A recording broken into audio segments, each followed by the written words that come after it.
राधे कृष्ण राधे कृष्ण। भगवान श्री कृष्ण यज्ञ से बचे हुए प्रसाद को ग्रहण करने से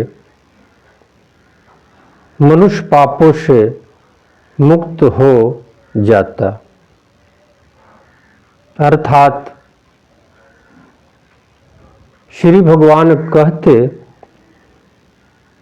कि जो मनुष्य भगवान को प्रसाद भोग लगाकर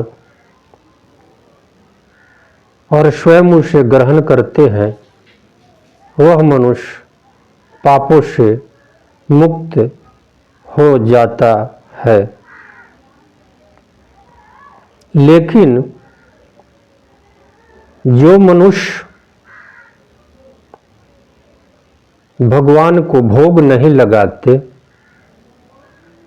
और उस अन्न को खाते हैं तो श्री भगवान कहते कि वह मनुष्य पाप का ही भक्षण करता है। स्पष्ट शब्दों में प्रभु ने ये बात गीता में रखी।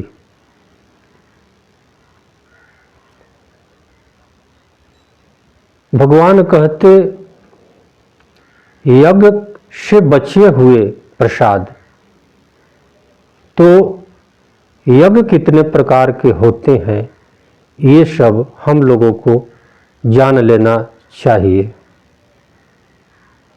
नंबर पहला ज्ञान यज्ञ, नंबर दूसरा दर्भ यज्ञ, नंबर तीसरा योग यज्ञ, नंबर चौथा तप यज्ञ, नंबर पांचवा हवन यज्ञ आदि आदि। तो सर्वप्रथम ये जानना है कि हम लोग यज्ञ तथा पूजन कहाँ कहाँ करते हैं और कहाँ कहाँ भगवान को भोग लगा सकते हैं, इस विषय में जानकारी हम लोगों को लेना है। पहला,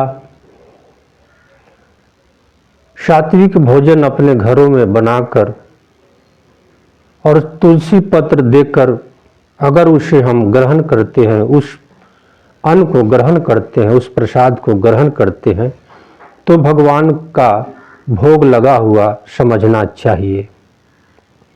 ऐसे भोजन ग्रहण करने से वह व्यक्ति पापों से मुक्त हो जाता है।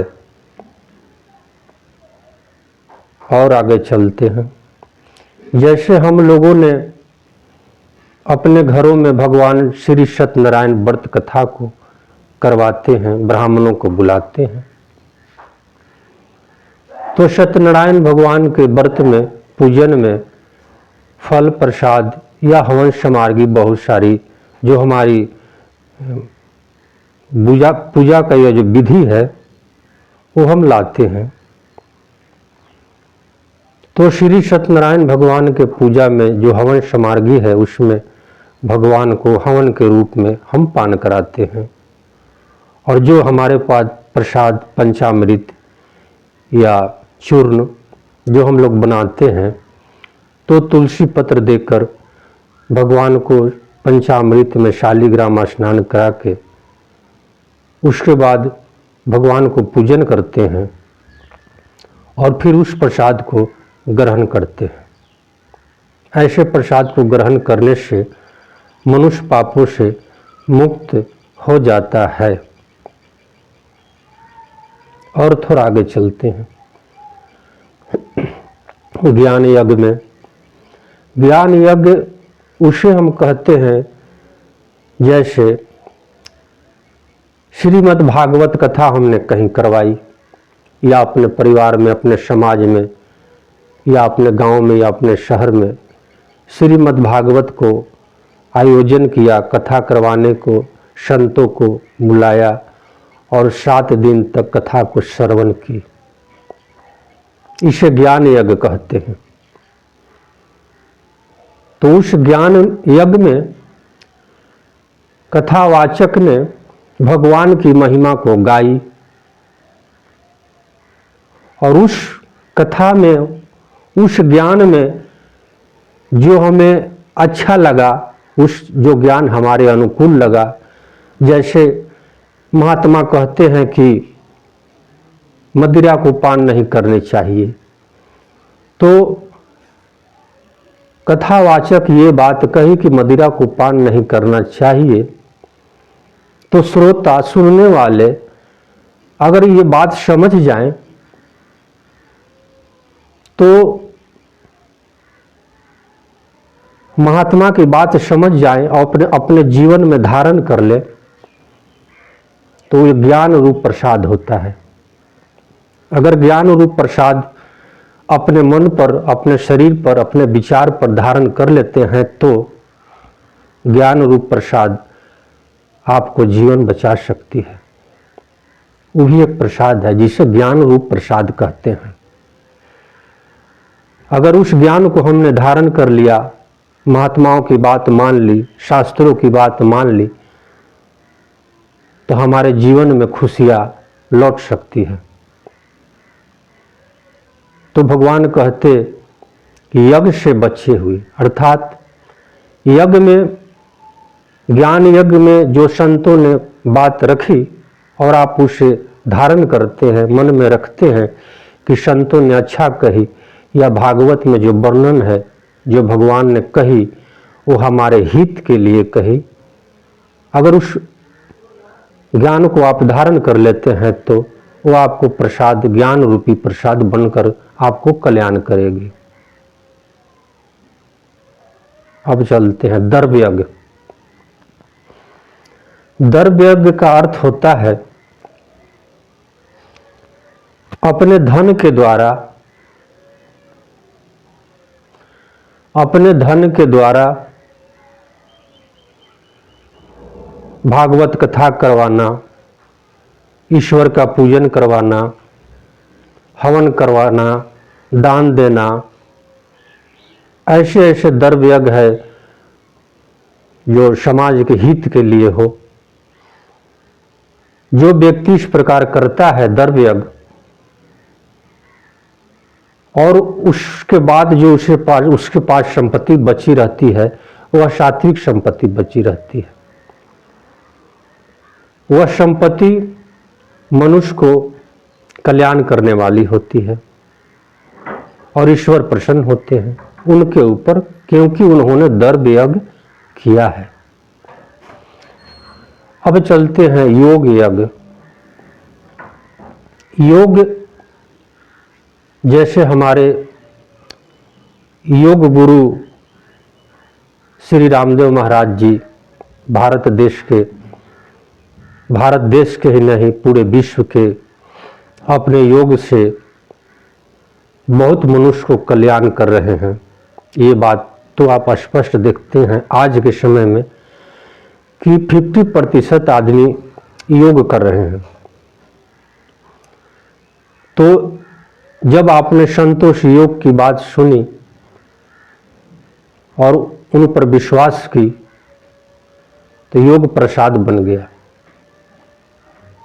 उस प्रसाद को ग्रहण करने से, अर्थात संतों द्वारा बताए हुए योग करने से आपको कल्याण करेगी, आपको रोगों से मुक्ति देगी। तो प्रसाद सिर्फ अन्न का ही बात नहीं आती है। प्रसाद ज्ञान यज्ञ, तप यज्ञ, योग यज्ञ, द्रव्य यज्ञ, हवन यज्ञ। जैसे हवन यज्ञ,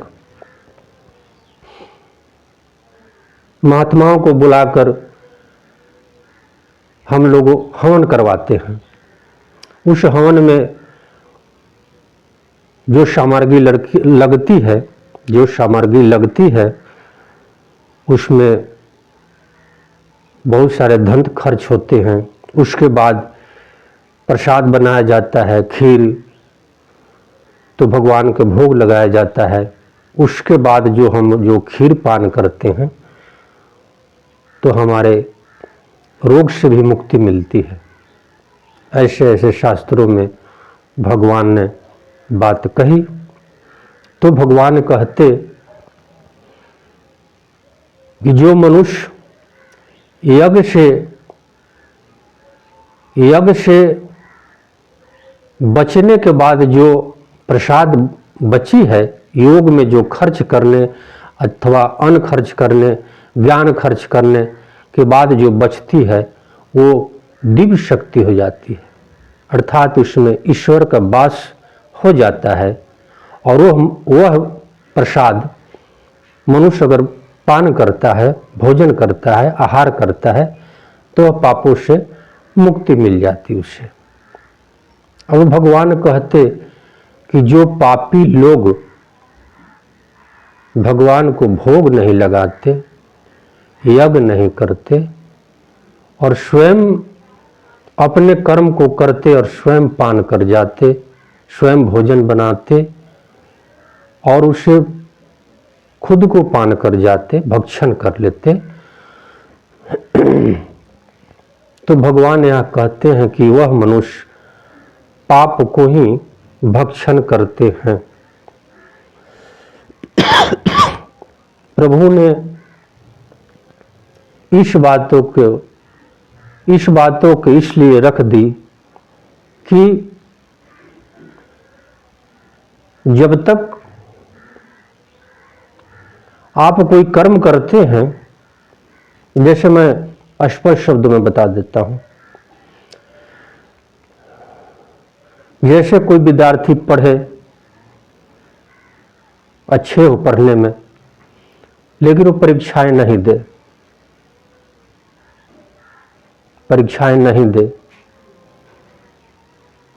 तो क्या वह उत्तीर्ण माना जाएगा? आप सोच ले।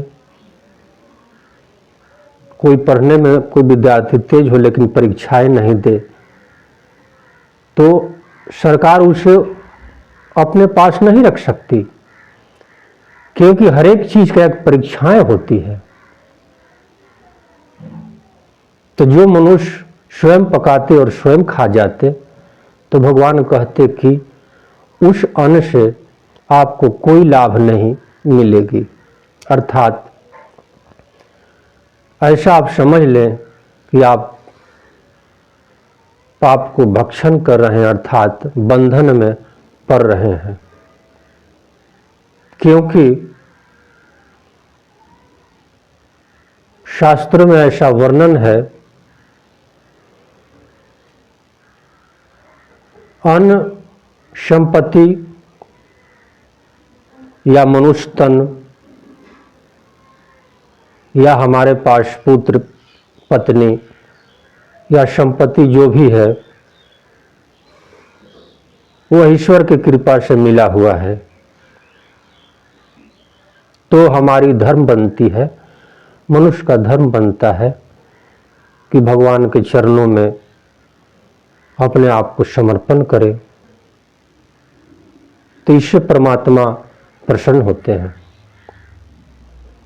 अगर आप ईश्वर से लिए हुए संपत्ति को स्वयं भक्षण करते हैं और ईश्वर को प्रणाम तक नहीं करते हैं, तो भगवान ऐसे मनुष्य को पापी लोग अर्थात पाप को ही भक्षण करते हैं। इस प्रकार भगवान श्री कृष्ण गीता में कहते हैं। तो हम सबों का यह धर्म बनता है कि हमारे पास जो संपत्ति हो, जो बल हो, जो विद्वता हो, तो भगवान के सेवा में रखते हुए, समाज को सेवा में रखते हुए, उसके बाद जो बचे स्वयं पान करें। तो इससे कई प्रकार की हमें लाभ मिल जाती है।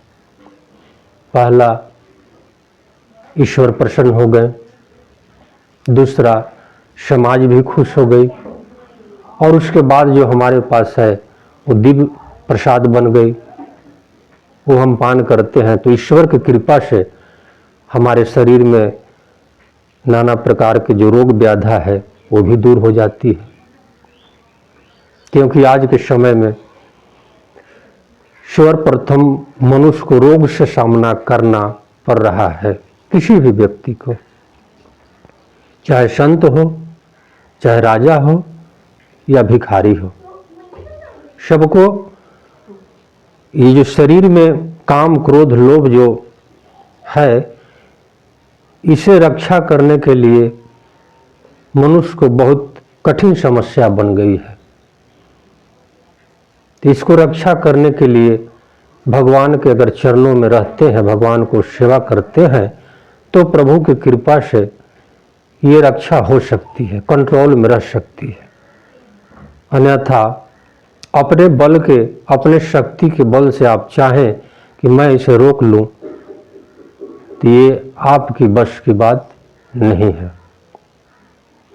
तपस्वी महेश कुमार भगवान श्री कृष्ण की वाणी को फिर से मैं दोबारा कहता हूं कि जो यज्ञ करते हैं, जो मनुष्य यज्ञ करते हैं और यज्ञ से शेष बचे हुए अन्न को, ज्ञान को, तप को भक्षण करते हैं, पान करते हैं, तो वह मनुष्य पाप से मुक्ति मिल जाती है। और जो पापी लोग स्वयं अपने लिए भोजन पकाते हैं, अपने ज्ञान को सुने और अपने मन में रख लिए, तो भगवान कहते हैं कि ऐसे मनुष्य पाप को ही भक्षण करते हैं। तपस्वी महेश कुमार इस गीता उपदेश सुनने वाले माता पिता भाई बहन को श्रद्धा और स्नेह के साथ प्रणाम करता है और हमारे चैनल को लाइक, सब्सक्राइब एवं शेयर कृपया कर दें, ताकि दूसरे मनुष्य गीता उपदेश की मूल रतन बातें, जीवन की कल्याण की बातें सबको श्रवण कर सकते। राधे कृष्ण, राधे कृष्ण, राधे।